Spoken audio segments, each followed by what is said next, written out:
जय राधे राधे श्याम, जय जय श्री वृंदावन धाम।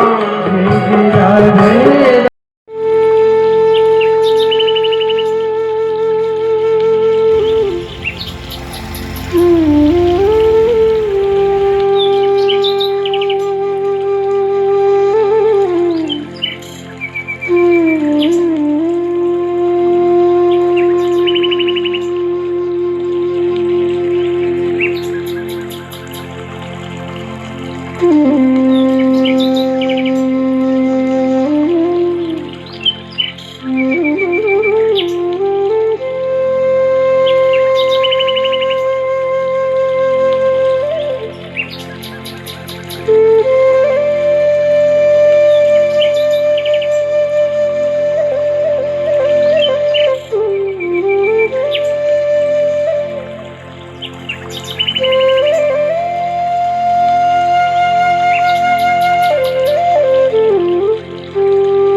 राधे राधे, बोली अलवेली सरकार की जय। ब्रज में रावल सुंदर ग्रामा, जहाँ प्रगति प्रिया पूर्ण कामा। हम सभी जानते हैं कि ब्रज की महारानी हमारी श्री राधा रानी है, लेकिन कहीं कहीं हम वक्त कन्फ्यूज़ भी हो जाते हैं कि राधा रानी का जन्म कहाँ हुआ। तो आज हम ऐसे स्थान पर पहुँचे हुए हैं कि राधा रानी का पहला नंबर की जन्म नहीं हुआ, राधा रानी तो प्रकट हुई थी। और हमारी माता जी यहाँ की जो सेवायत अधिकारी हैं, हम इनसे बात करते हैं कि यहाँ की महिमा क्या है और यहाँ राधा रानी प्रकट हुई या जन्म हुआ। क्या वृषभान जी यहीं रहते थे या जमुना जी में कैसे कमल के पुष्पों में राधा रानी जी शायद प्रकट होती हुई मिली, कैसे आखिर रावल गांव का महिमा क्या है? ये राधा रानी का जन्म स्थान है। रावल गांव पुराना बरसाना, कीर्ति जी भानु का ये घर है। घर से ये मंदिर बना हुआ है। तो कीर्ति जी की कोई कन्या नहीं थी। रोज यमुना में नहाती और आराधना करती कि हे यमुना मैया मुझे कोई पुत्री दो, कन्या दो। कई वर्ष तक आराधना करी। एक दिन जब वो नहा रही थी तो एक कमल का फूल आता हुआ उनको दिखाई दिया। उस कमल के फूल को देख के भयभीत हो गए, डर गए हैं। तो ये पुष्प, लेकिन इसमें अनंत कोटान प्रकाश कैसे सोने की तरह दलदल चमक रहा था। धीरे धीरे धीरे धीरे पानी के बहाव से उनके करीब आ गया। जब तक सूर्य किरणें निकल चुकी थी, सूर्य किरणें उस पुष्प पे पड़ी तो कमल का फूल धीरे धीरे खिल गया।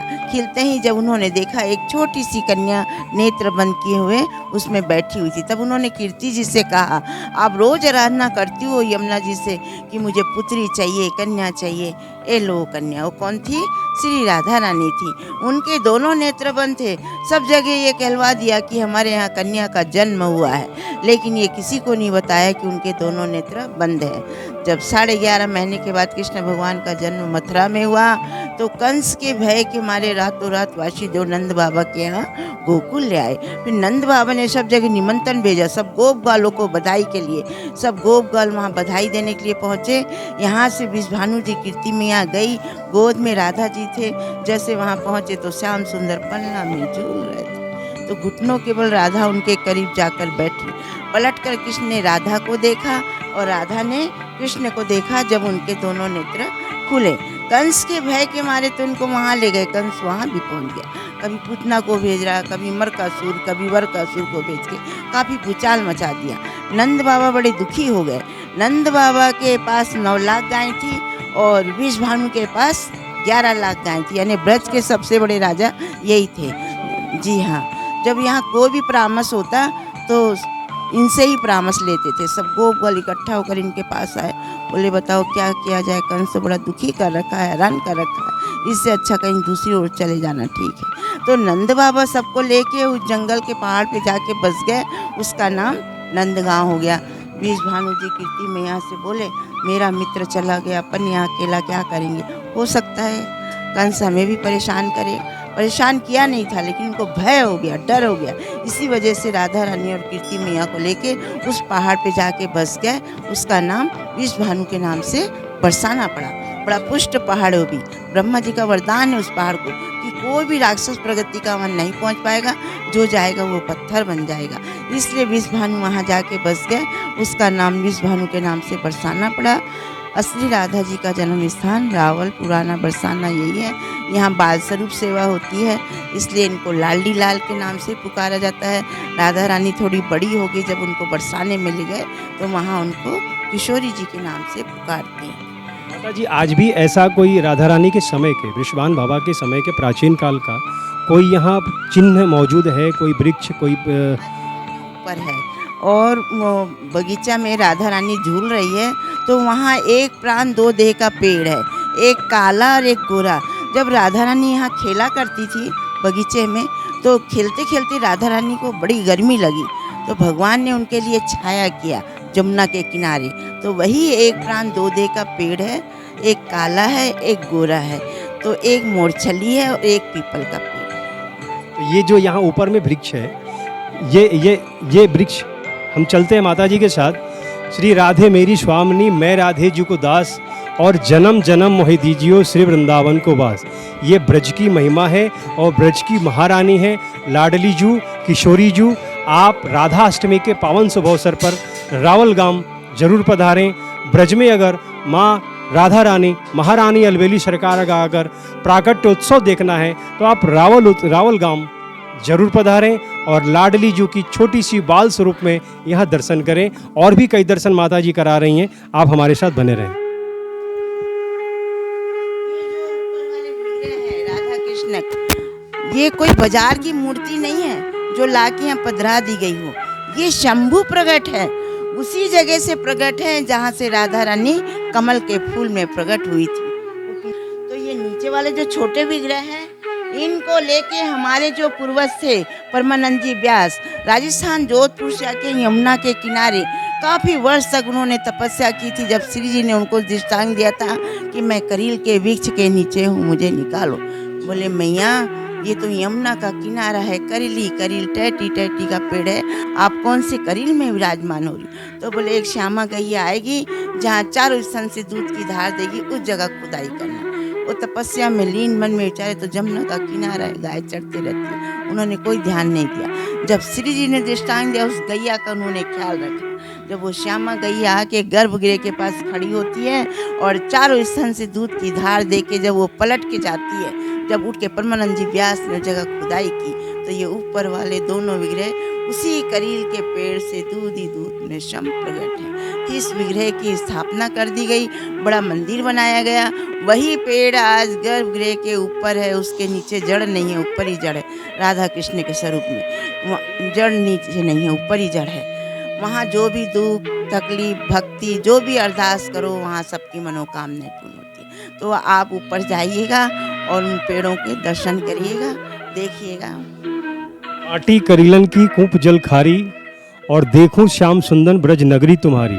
ब्रज कोई साधारण स्थान नहीं है, क्योंकि ब्रज तो एक भगवान की हृदय स्थली है। इसकी महिमा ब्रजवासियों की रक्षा से है, न कि पाखंडियों की रक्षा से। ब्रज में ब्रजवासियों का सम्मान करें सदैव, क्योंकि ठाकुर जी ने भी कहा है, ब्रजवासी वल्लभ सदा मेरो जीवन प्राण, इन्हें न तनिक विचारियों नंद बाबा को आन। क्योंकि वृंदावन में ब्रज में अगर आपको आना है तो ब्रजवासियों का सम्मान निश्चित करना है, और ब्रजवासियों का सम्मान करने से ही आपके ब्रज यात्रा संफल और संपूर्ण मानी जाएगी। तो अभी हम राधा रानी के प्रागट्य स्थल पर हैं। जैसे माता जी ने कहा कि कनीर की वो वृक्ष, उस वृक्ष का भी हम आपको दर्शन कराएंगे। तब तक आप हमारे साथ बने रहें और प्रेम से कहते रहें राधे राधे। कमेंट बॉक्स में अपनी एक्सपीरियंस यानी अपनी ब्रज यात्रा का अनुभव यानी ब्रज दर्शन आपको कैसा लगता है। ब्रज दर्शन में प्राचीन old historical place lord Krishna and Radha Rani, तो हम उस दर्शन को करके कैसे महसूस करते हैं, कैसे फीलिंग करते हैं, जरूर लिखें आप। राधे राधे। तो अब हम आ चुके हैं वो प्राचीन कनीर का वृक्ष, माता जी बताएंगी इसकी आगे। ये जो करील का वृक्ष है जो ऊपर में, इसके नीचे जड़ नहीं है, ऊपर ही जड़ है। इसी में से जुगल जोड़ी सरकार प्रकट हुई है। यहाँ पे जो भी मन्नत मानो सबकी कामनाएं पूर्ण होती है यहाँ। जैसे कि माता जी ने अभी बताया कि ब्रज की महारानी, ब्रज की महारानी ब्रज की महारानी राधा रानी जो रावल गांव में ही इनका यानी प्रकट हुआ है कमल के फूल से, तो मेन बरसाना पुराना यही था। वो बरसाना तो बात का है। प्राचीन बरसाना, वास्तव में ये तो बात सत्य है, क्योंकि श्री जी तो प्रकट यहीं हुई। किशोरी जी कृति मैया और विश्वान बाबा को गोद में तो यहीं आई, वो है रावल गांव। जैसे कि हम श्री राधा चालीसा भी अगर पढ़ेंगे तो वहाँ पहले आता है ब्रज में रावल सुंदर ग्रामा, जहाँ प्रगति प्रिया पूर्ण कामा। तो जहाँ राधा रानी का प्राकट स्थल है, प्रभु प्रेमियों, हम उस स्थान को हृदय से नमन करेंगे, क्योंकि ब्रज में ब्रज की महारानी राधा रानी, और ब्रज में रहना है तो हमें राधे राधे कहना है, और राधे राधे कहना है तो हमें रावल ग्राम जरूर आना है। और जब भी आएँ तो आप हमारी माता जी, आप यहाँ के सेवायत अधिकारी हैं, आपसे मिल कर के और यहाँ श्री जी की सेवा, उत्सव, प्रसाद जरूर ग्रहण करें आप निश्चित। और अध्यात्म मीडिया चैनल आपके तक ब्रज 84 कोस का प्राचीन दर्शन पहुंचा रहा है। इसके लिए इस दर्शन को आप अधिक से अधिक लोगों तक पहुंचाएं, इस चैनल से अधिक लोगों तक जोड़ें।